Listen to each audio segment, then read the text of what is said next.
il y a deux semences sur la terre. Nous avons la sémence du serpent et nous avons la sémence de la femme.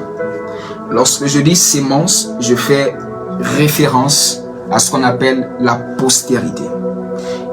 La postérité du serpent et la postérité de la femme. Si nous lisons dans le livre de Genèse chapitre 3, le verset 15, après que Ève et Adam ont désobéi à Dieu, la Bible dit que Dieu était venu et Dieu a dit au serpent, je mettrai inimité entre ta postérité et celle de la femme. Nous avons deux postérités. Il a dit, je mettrai inimité entre ta postérité. Ce qui veut dire que, au moment, à l'instant, le serpent vient d'avoir une postérité. Il vient à peine d'avoir une sémence. Il vient à peine d'avoir une lignée. La possibilité d'avoir une lignée, la possibilité d'avoir une postérité. Il avait cette postérité, mais ce n'était pas encore réel. Mais par le fait qu'il a séduit l'homme, il a séduit Ève, Dieu lui a donné une postérité. Et Dieu a dit, je mettrai postérité entre ta postérité et celle de la femme. Donc nous avons deux postérités, nous avons deux sémences sur la terre. Si nous lisons dans la Bible dit que quand Dieu a chassé Adam et Ève, pas longtemps, la Bible nous présente que Adam et Ève ont eu deux enfants. Ils ont eu Caïn et ils ont eu Abel. Ce qui veut dire, l'homme était responsable de deux majeurs spermes. L'homme était responsable en ce temps de deux sémences, Caïn et Abel. Après la désobéissance, automatiquement, ils ont mis au monde deux enfants. Deux sémences étaient venues sur la terre, Caïn et Abel. Je crois que il y a certaines vérités qui doivent être enseignées en ce qui concerne la procréation. Amen.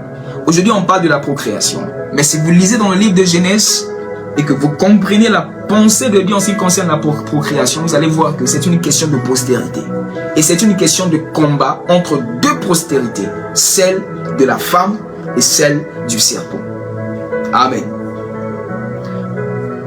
Aujourd'hui, je vais juste t'introduire, je vais juste te donner une idée qu'il y a deux postérités, celle de la femme et celle du serpent. Et je vais te montrer comment ça fonctionne et comment d'où ça vient. Genèse chapitre 2, le verset 7. Genèse chapitre 2, le verset 7. On va voir ce que la Bible dit. Genèse chapitre 2, le verset 7. La Bible dit, l'Éternel Dieu forma l'homme de la poussière de la terre. Il souffla dans ses narines un souffle de vie et l'homme devint un être vivant. Voici. Vous devez savoir que Dieu n'a pas créé.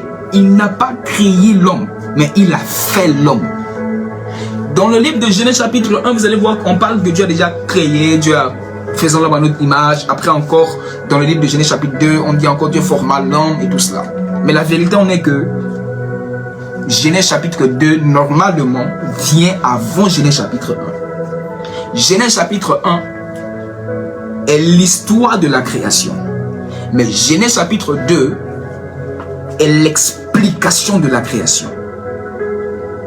Dans la logique des faits, Genèse chapitre 2 vient avant Genèse chapitre 1. Amen. Le mot formé ici, ok? Le mot formé utilisé ici dans cette écriture, ça vient du mot hébraïque qui veut dire achat. Le mot formé ici, c'est le mot achat, qui veut dire faire à partir de ce qui existe déjà. Faire à partir de ce qui existe déjà. Et automatiquement, j'ai compris que après la formation d'Adam et Ève, Dieu n'a plus formé quelqu'un. Dieu n'a plus formé une nouvelle personne. Dieu a formé l'homme avec une matière. Cette matière est susceptible de se multiplier. C'est-à-dire que Dieu ne va plus perdre son temps a formé une personne, a créé une personne, a créé une personne. Dieu a créé ou bien Dieu a formé une personne une seule fois. Et c'était dans le jardin d'Éden.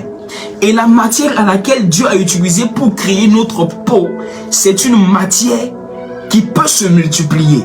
Cette matière-là, cette poussière utilisée, a la capacité de se multiplier. Voilà pourquoi toute sémence plantée sur la terre, sur une bonne terre, peut se multiplier. Pour dire que la terre a un principe en soi de multiplication. Est-ce que je comprends?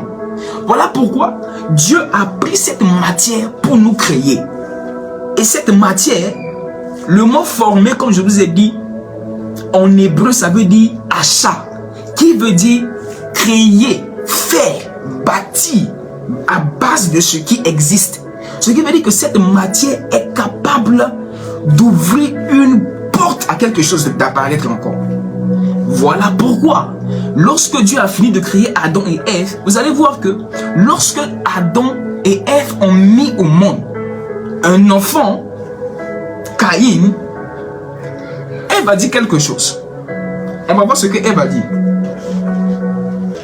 Genèse chapitre 4, le verset 1. On va voir ce que Ève a dit. La Bible dit que Ève a dit, Adam connut Ève, sa femme. Elle conçut et enfanta Caïn. Et elle dit, j'ai formé un homme.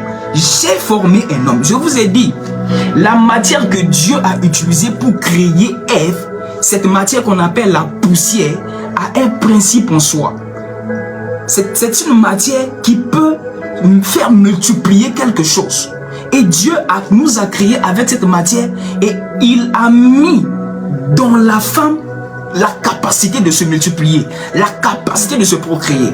Voilà pourquoi lorsque Ève a mis au monde Caïn, Ève a dit, j'ai formé un homme. Il n'a pas dit l'Éternel a formé, il a dit j'ai formé. Ce qui veut dire, à l'intérieur de la femme, il y a une capacité de se multiplier. Il y a une capacité de se procréer.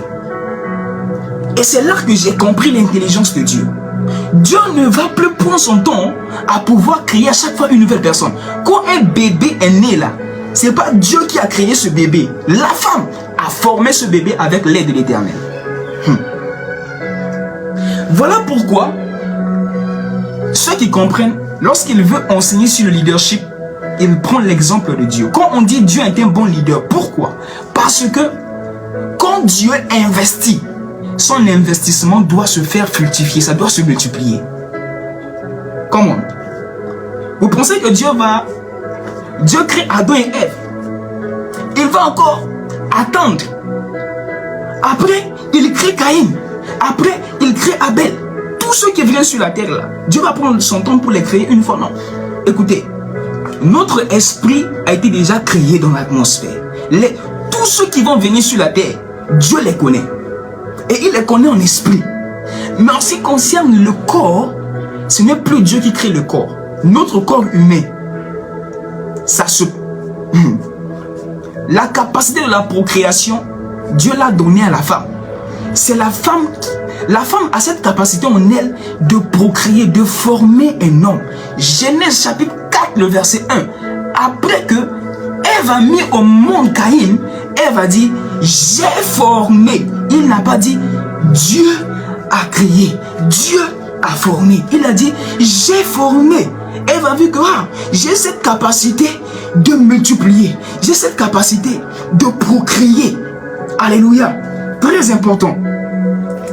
Voilà pourquoi je dis, le concept de la procréation doit être enseigné. Le concept de la procréation doit être entendu.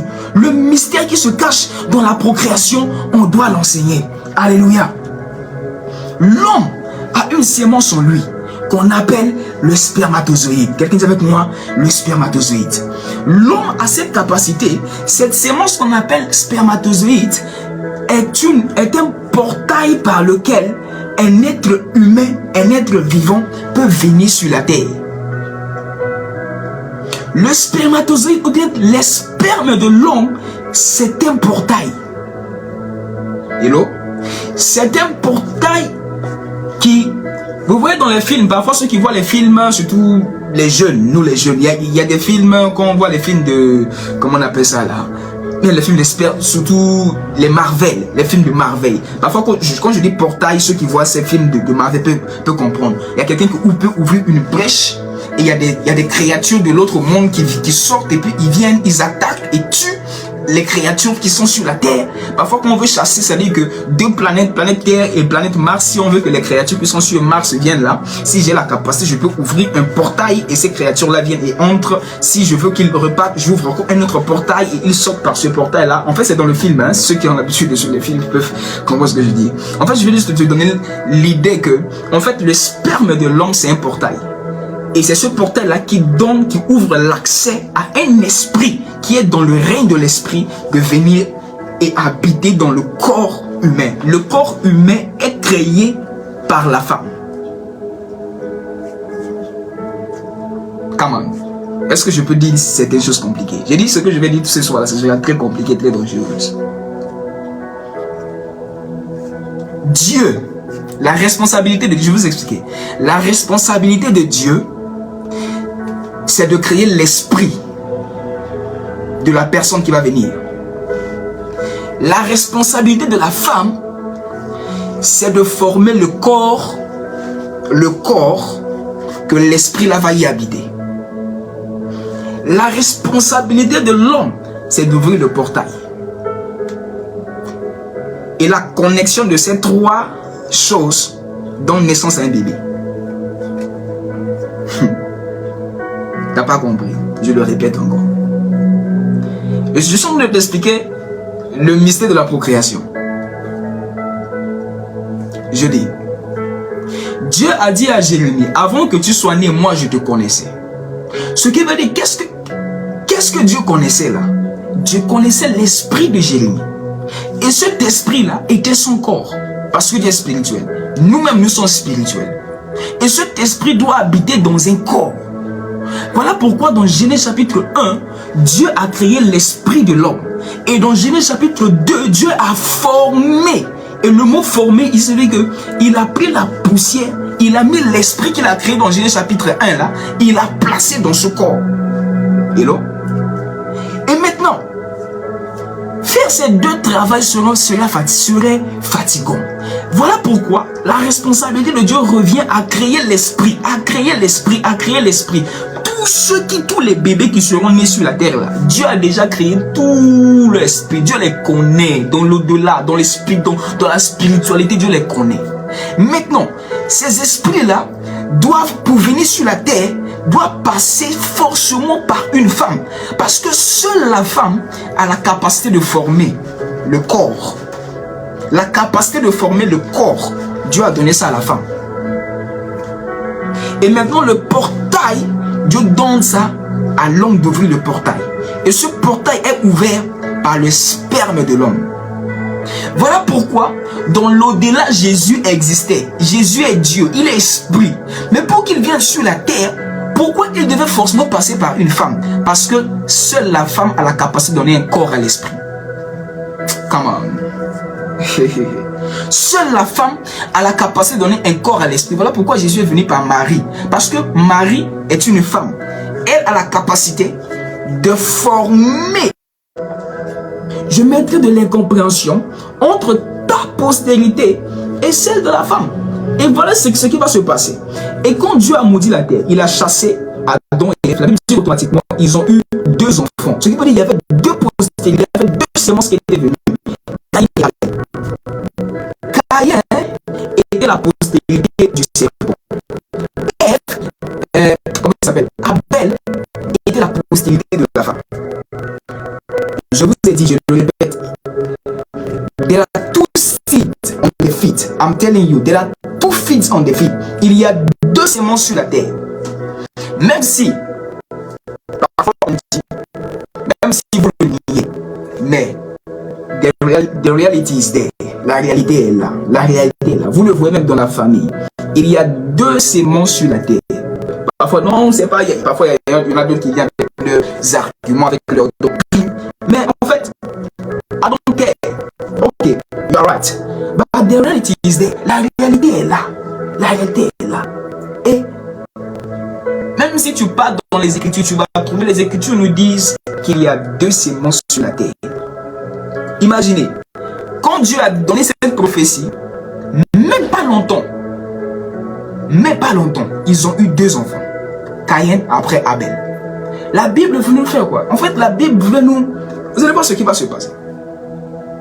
Il y a Caïn, il y a Abel. Je vous ai dit que Caïn est la postérité du serpent et Abel est la postérité de la femme.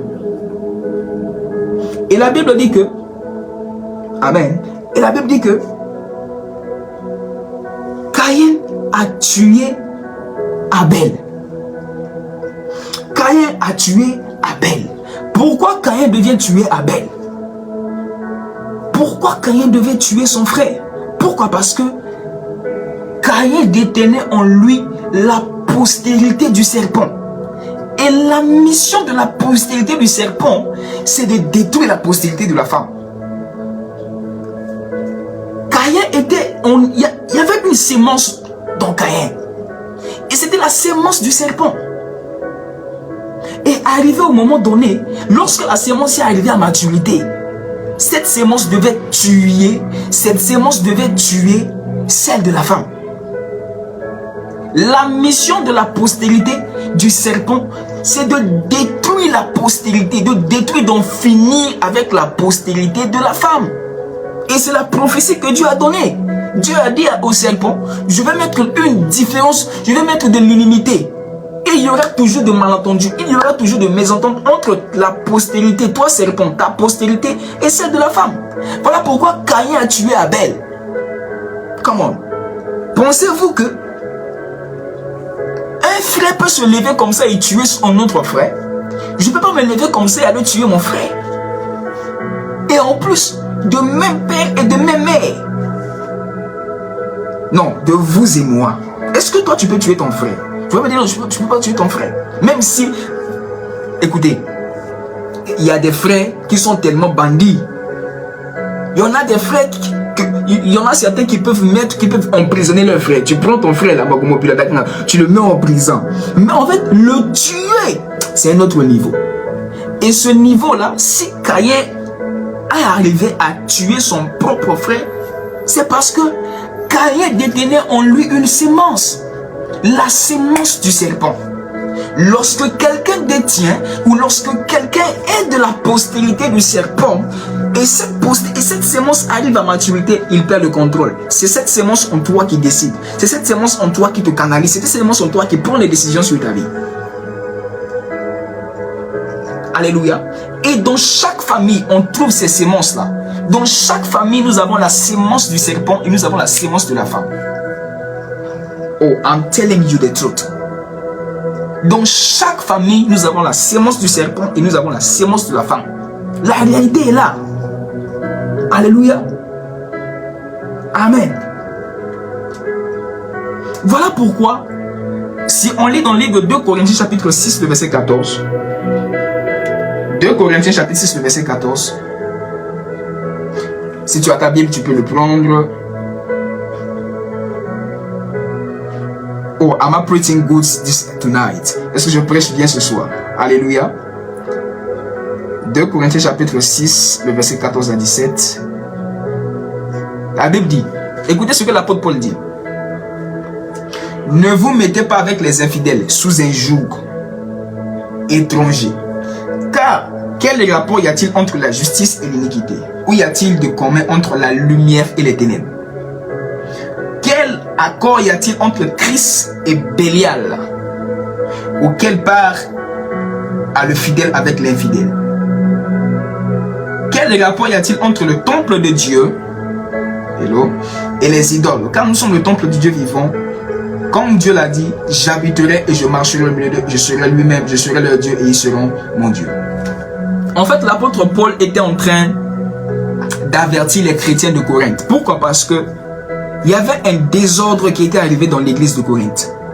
Et le désordre était quoi? Les gens se mariaient n'importe comment. Les gens se mettaient, il y avait l'union de n'importe comment. Il y a les païens qui allaient marier il y a les païens qui allaient marier les chrétiens. Il y a les chrétiens qui partaient marier. En fait, les gens de mauvaise vie, il y avait un mélange de tout. Et l'apôtre Paul était en train de dire que quel est le rapport qu'il y a entre l'infidèle et le fidèle? Quel est le rapport qui existe entre la lumière et les ténèbres? Quel est le rapport qui existe entre un impudique et quelqu'un qui se sanctifie? Pourquoi l'apôtre Paul parle de ça? En fait, l'apôtre Paul était en train de parler de la postérité. Parce que lorsque un impudique marie, en fait, lorsque un chrétien marie une païenne, normalement, il n'y a pas de rapport. Ce qui va se passer, c'est quoi? Vous allez avoir une postérité. Et c'est la postérité, c'est de cette postérité, c'est pour éviter cette postérité-là que l'apôtre Paul voulait amener de l'ordre. L'ordre était que un chrétien marie un chrétien. Écoutez, je vous donne, il y a deux voies par lesquelles quelqu'un peut promouvoir la postérité du serpent. Deux moyens. Premier moyen, l'immoralité sexuelle. Si vous n'êtes pas marié, vous couchez avec une femme avant le mariage. Par ce canal, il y a 90% ou bien 95% au travers de vous. Cette sémence qui va sortir de vous, au travers de cette intercourse, au travers de cette intimité, au travers de cette relation sexuelle, vous allez mettre au monde une postérité du serpent. Je vous ai dit, il y a deux canaux, il y a deux voies par lesquelles la postérité du serpent agit. La postérité du serpent se déploie. Première, l'immoralité sexuelle. Tous ceux qui couchent avant le mariage, si tu m'entends, tu n'es pas marié et tu entretiens une relation sexuelle avec un homme ou avec une femme, tu es en train d'ouvrir un portail par lequel la postérité du serpent va agir dans ta famille. Là, on se comprend. J'espère qu'on se comprend. Très souvent, il y a des hommes de Dieu qui disent fuyez l'impudicité. Ne couchez pas avant le mariage.